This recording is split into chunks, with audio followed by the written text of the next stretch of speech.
Dana Denha here, and this is Let's Watch with the Ann Arbor Film Festival. Historically, movies and television tend to repeat the same material decade after decade, leaving many to ponder why there aren't fresh, creative ideas. The Ann Arbor Film Festival is a place to find those one-of-a-kind ideas with art from all over the world in one place. Joining me is Jerod Willis, a recent Wayne State University grad making waves at this year's fest. Welcome to the show, Jerod. Hi, how are you? Good. Let's start with, we mentioned that you went to Wayne State. You're a young guy. This is pretty new. You're really just starting your career, but you've been doing this. You went to Troy Athens High School, correct? Yes. And you were doing sort of video production stuff, but you also talk about being a leader and stuff like that. Talk about that and what sort of led you to going into the Wayne State Media Arts and Studies program. When moving from Troy, I actually attended a public school in Detroit. Somewhere in high school, I just fell in love with making little funny skits and videos, which led me to doing Mr. Athens, which is like a community competition. Ended up winning that, became captain of the football team. So I think just the medium of film itself really helped me branch out and show all parts of me that you don't really get to see. And then how I got to Wayne is actually pretty interesting because I was actually slated to play college football at Carthage College going into my freshman year. Just once again, film was calling me. So I pulled away from football and really got into watching movies and writing scripts. So I ended up going to Central Michigan University my freshman year instead of Carthage. Was not the biggest fan. So I just decided to come back home and things are starting to fall in place here. So I'm really, really blessed to have that experience. We'll talk about being on Wayne State's campus and how that sort of affected your creativity. So my father worked in downtown Detroit really my whole life, and so did my mother. So the Midtown area, I grew up there in a way. I grew up on the east side of Detroit, but we were always downtown 7 days a week for church and for work. So the Wayne State campus was just very familiar to me, but now with everything going on with gentrification, it's also something that makes me very nostalgic in a way because there's so many things there that aren't there anymore. So being at Wayne State, it's like part of me growing up, but reconnecting to my past with that nostalgic feel. Then around the corner, there's places that aren't there anymore. And there's the new that we can look forward to at the same time. I feel my heart's in Detroit, my heart's in Midtown to an extent because of my connection to that and my childhood. So Wayne State really just made me feel at home, and it's always going to be my home. Yeah, that's so interesting that you mentioned how it changed because I feel the same way when I visit now. When I graduated from college, it's like a different place now. It's so different. And I'm like, oh, where's that place? It's gone. You know what I mean? That sort of idea. And you're so right. It's changed so much. But there's also this, it's good and bad in a way. But, in your work, do you find that you bring some of your athleticism as well, since you were a football player and obviously you were a pretty good one to get a scholarship too? I wouldn't necessarily say my athleticism, but there's definitely a very competitive nature in me. Even now with social media, I'll see my peers post oh, this is gonna be amazing, and I like my work to show my creativity in a way. I still have that gladiator feeling, but my ring is doing my studying with watching my film work and getting really close to my DPs and learning from them and learning from my peers what I can, so that competitive drive is very much I'm not going to tell you I'm good at what I do, but I'm going to work as hard as I can to show you that. You really have this raw ambition. Talk about how that makes you sort of well-rounded and it helps make a difference in the world around you, because you do talk about leadership. When you look at your website and stuff, you talk about being a leader, and we all need leaders in our world to sort of tell us that this is the right thing to do or this is the way to go. So I think that really comes from just my upbringing. My father's a pastor. My mother is a principal.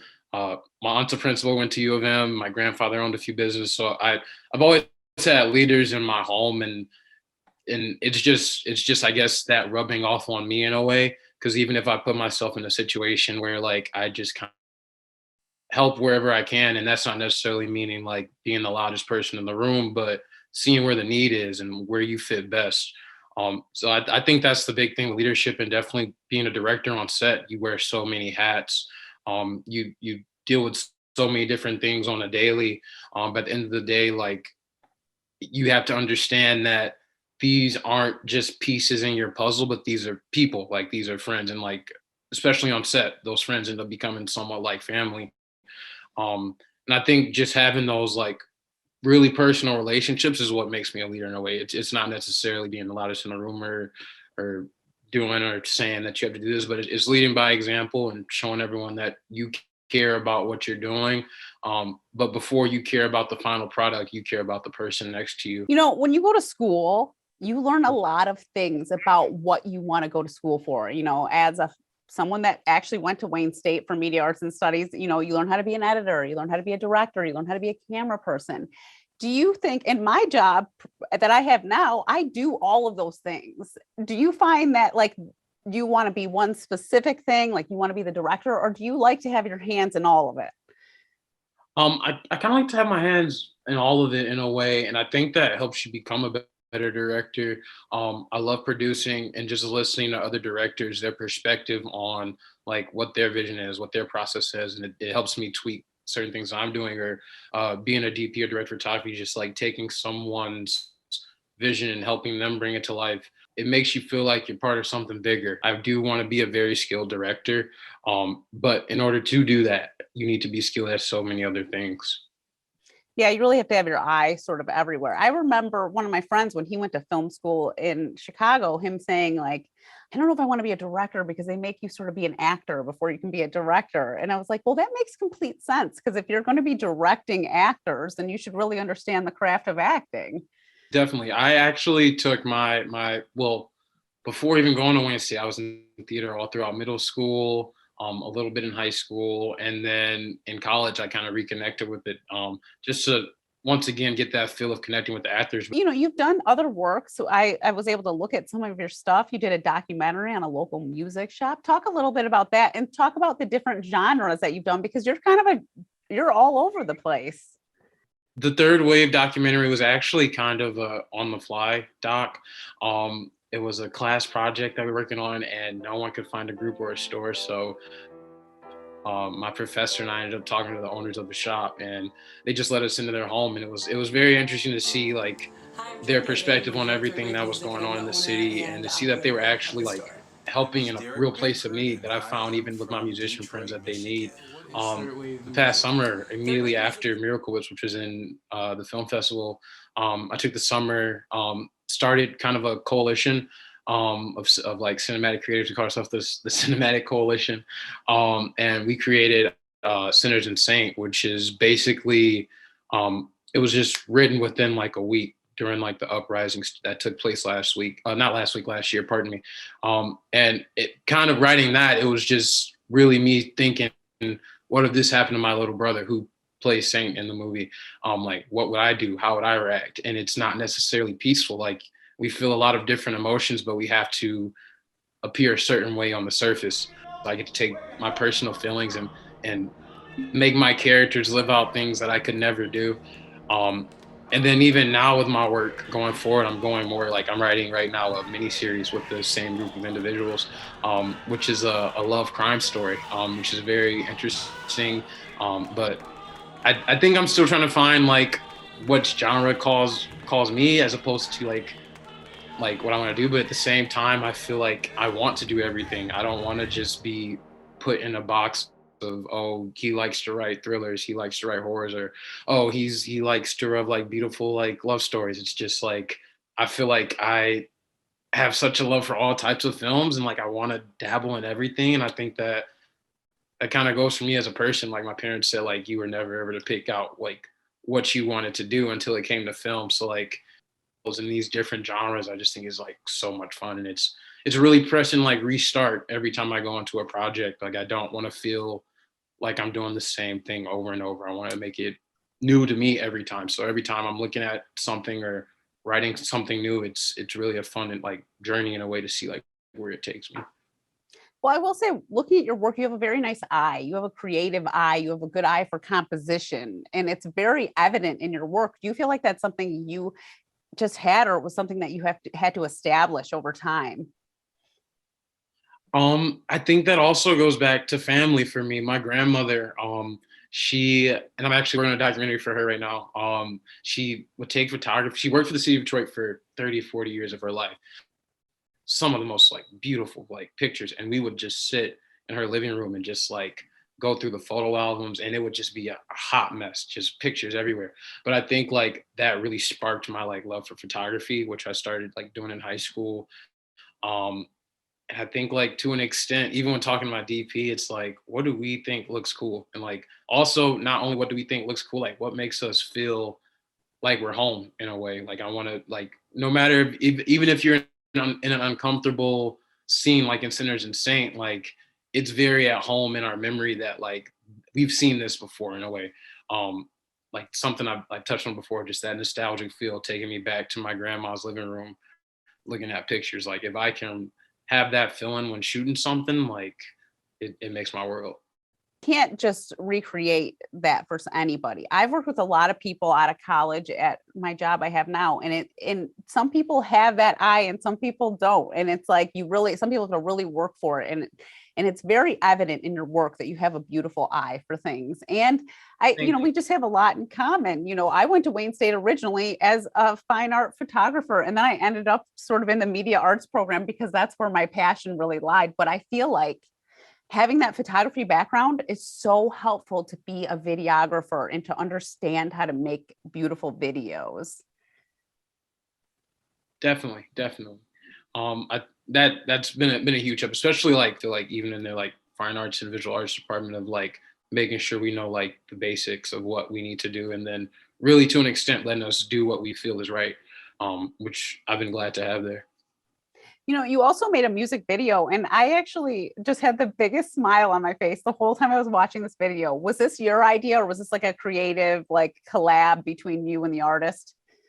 So actually still working with that artist. We're working on some other things. Wonderkin, he's actually my old buddy from high school, and it was middle of the pandemic, and we were just like kind of like mural quotes. I was just like, I have to put something out. Like I have to feel this passion again, and he just had this idea for Ooh La La, and I said like, wear your craziest outfit, and then he had this idea of like the Beatles, and just had a good time. Went to the park, shot that, and it was pretty funky music video. But there's a lot coming out from him soon that he's been working on, and I've been working on for Wonderkin. So I'm excited for that. I will say his music was great too. I enjoyed all of it. So you guys as a tag team, kudos to both of you. Thank you. I appreciate it. Well, on that note, why don't we watch Jerod's film, Miracle Whip?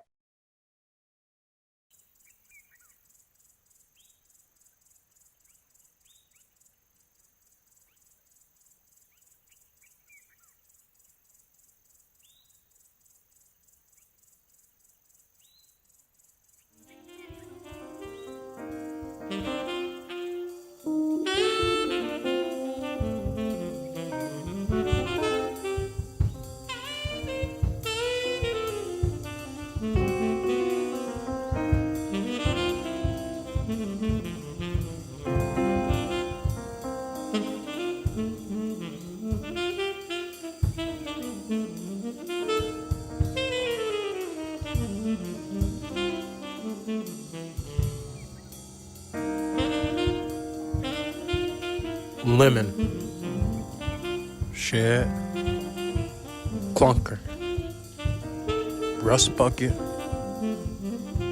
hoopty, miracle whips.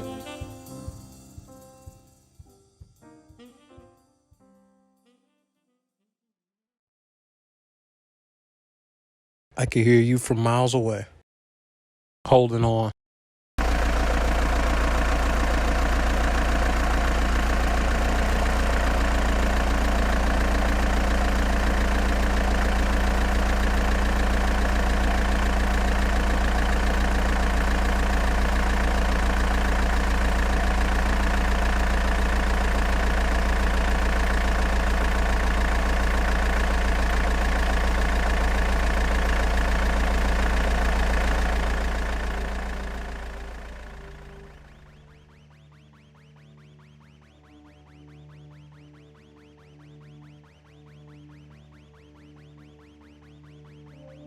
What are you worth?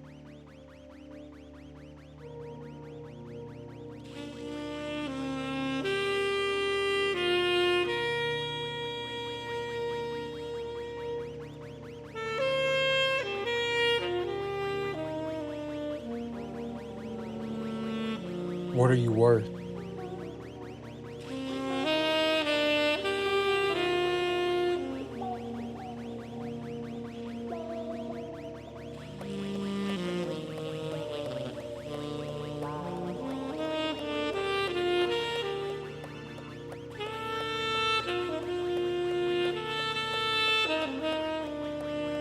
What do you value?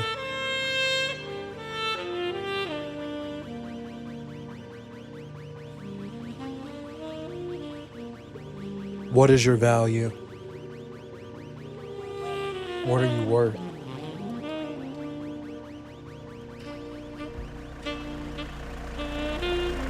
What are you worth?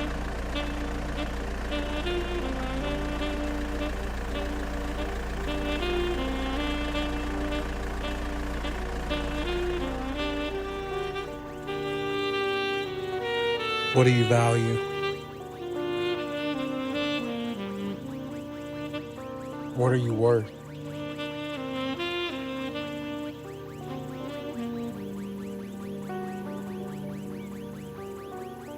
You'll never be who they are.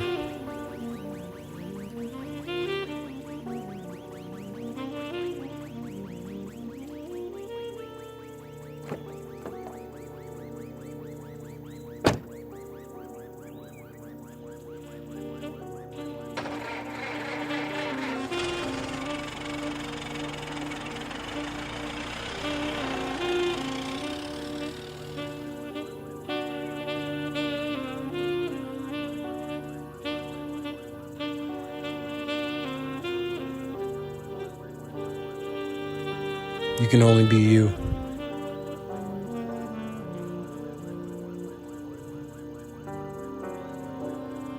What are you worth?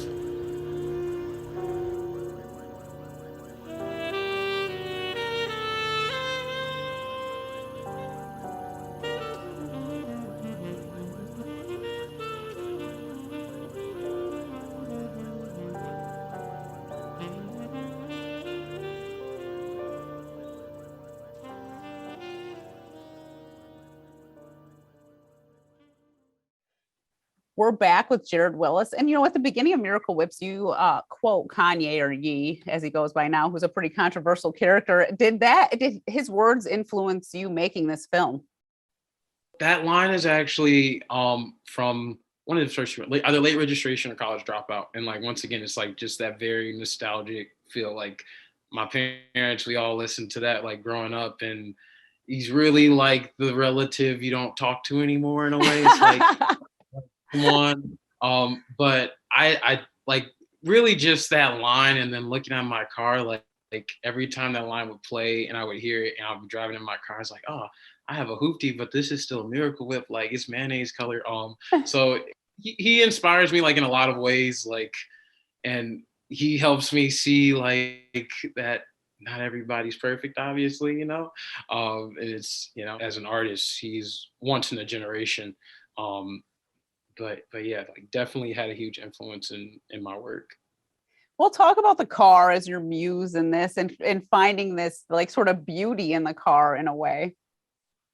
So I got this was like my college vehicle. I got it in my freshman year.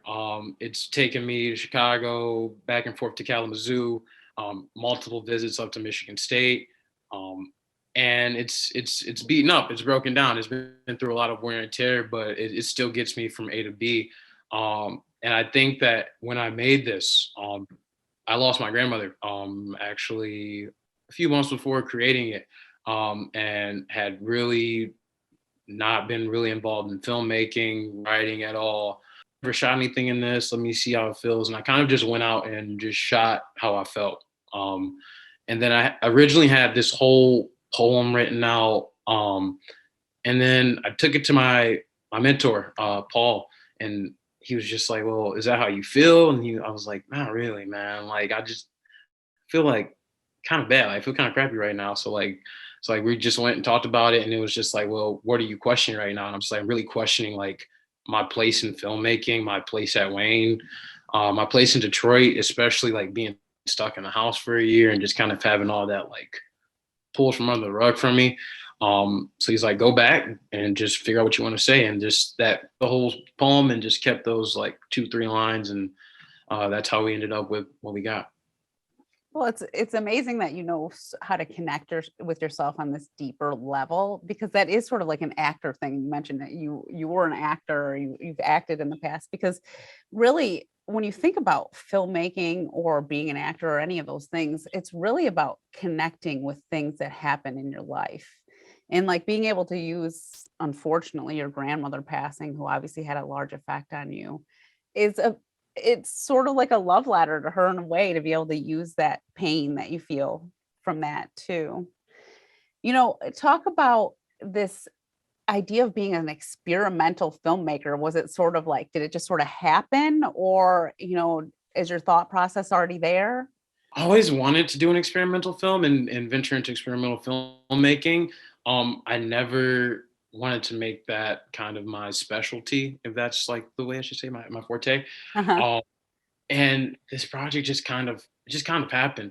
I originally had a script prepared for the assignment, which was this was for, and then with everything going on, I wanted to make sure everyone was safe, and I kind of stopped production on that, which ended up being Sinners and Saint, and that turned out like wonderfully. And then I think Paul's just like, okay, you got a doc, you have another narrative you can do. And I said, well, let me just try something a little different. Let me go have fun making this project like by myself, make this a video memoir. Let's like just like have a good time with it. And it turned into a really good experimental film, or a good experimental film. Um, and it definitely makes me want to do more. But at the same time, I think the process of making an experimental film has to be organic in the way that that was. I don't think it can be necessarily forced. You can go on with the concept and an idea, but I think the best films are made like just with like the human spirit, like what you feel at that moment. So I wouldn't call myself an experimental filmmaker at all. I do want to do more, but I feel like it has to happen in the same way that this happened, very organically. I think it will. You know, Miracle Whip was also in the Detroit Free Press Real Film Festival. Talk about that, and then how you ended up in the Ann Arbor Film Festival. That was actually a really fun experience. So the Free Film Festival, we actually have um, kind of a competition at Wayne State, and since my freshman year, it's been the thing that I want, because for Wayne State, it's the college portion of it, and you're basically competing against your peers every year, and it's like the best final projects get to go. My freshman year, I didn't make the cut, and I was like, okay, fine, like we got to get in this by my senior year, like we got to figure out how to get in. And I wrote another script, and I was like, okay, I got to get in with this one, and that got shut down for production. So I was like, okay, this is not even a goal I can obtain anymore. Like, let's just like make the best film we can make. And then when I got in, I was just like, I was shocked. I was like, no way, like no way that I got in with this. Like I was just in such disbelief. And then being a semifinalist, I was like, okay, well, hopefully maybe we'll get to the finale. And then get to the finale, I'm just like, okay, dude, like I'm just happy to be here now. Like, and my friend Caleb Joy, my DP on Sinners and Say, like we both got in together, and that really like helped us connect as well and get closer. And then the experience of Freep itself, it was something that like I thought it would be, and even more. Like it was such a great experience. Seeing all these films about Michigan as a state, which is beautiful, seeing all the talent, and experiencing Detroit through like cinema, like meeting all these people within the city that are doing the same thing that I'm doing. But at the same time, it was disheartening, but also kind of fueled my fire in a way. Um, Great filmmakers. There were a couple filmmakers, well, not a couple, there were a lot of filmmakers not from the state of Michigan that were producing content about Michiganders um, and speaking about the Midwest, and they're from the East Coast or the West Coast or from down south. And it's great to see that they're shedding light on Michigan. But to an extent, it's like you cannot tell our story. Like it's a very unique state. And I think that Michigan filmmakers should be first up. I would love to see my peers like succeed. But I also feel that having people look at Michigan and have such passion that they go and make these films about it should fuel our fires as creatives in Michigan, to the fact that they see the potential in our state. Like, we should definitely like be the ones to uplift it. So I guess Freak kind of gave me like, it was bittersweet. Like, it was a fun experience, but at the same time, after I left, I was like, I have to keep going. I have to make sure Michigan filmmakers have a say. Yeah, but you're talking about now, you're in the Ann Arbor Film Festival, which is literally the entire world. You got picked from people that from all over the world. How amazing is that? How did it feel? I feel like I should be here. Like, it's such an honor. The longest running film festival. Like I said before, majority of my family members went to U of M. So me being kind of like the rebel child going away and stay, like, they're finally proud that I got into something that has to do with Ann Arbor, Michigan. So it's a really cool experience. It's really surreal. Like, I don't believe like I've even been accepted, and I'm just really excited to see what the festival has to offer and learn as much as I can. Mostly just go to listen and take it all in, because there are so many gifted filmmakers that are like at this festival on a yearly basis. It's just so cool that it's happening like in our state, and the history behind it. Before we go, why don't you just tell people why they should come to the Ann Arbor Film Festival in any way, as a filmmaker, as a viewer, just as a fan of films? As a fan of filmmaking, first off, you will see the beauty of Ann Arbor and all that city has to hold. Secondly, like, I think that the experience is unmatched. You get so many different tastes and different lenses from around the globe that come to Michigan for this weekend. I'm excited to see all the fun that's in store. We enjoy Miracle Whips, but I'm so excited, and I hope that people do come out this year, especially with it being back in person. So got to make this a good one. Well, congratulations on your successes right out of college. It's amazing. And thank you so much for being on the show. Thank you for having me. I appreciate it. To watch this and other CTN series, visit youtube.com/CTN Ann Arbor. And remember to like, subscribe, and share. I'm Dana Denhoff for Let's Watch with the Ann Arbor Film Festival.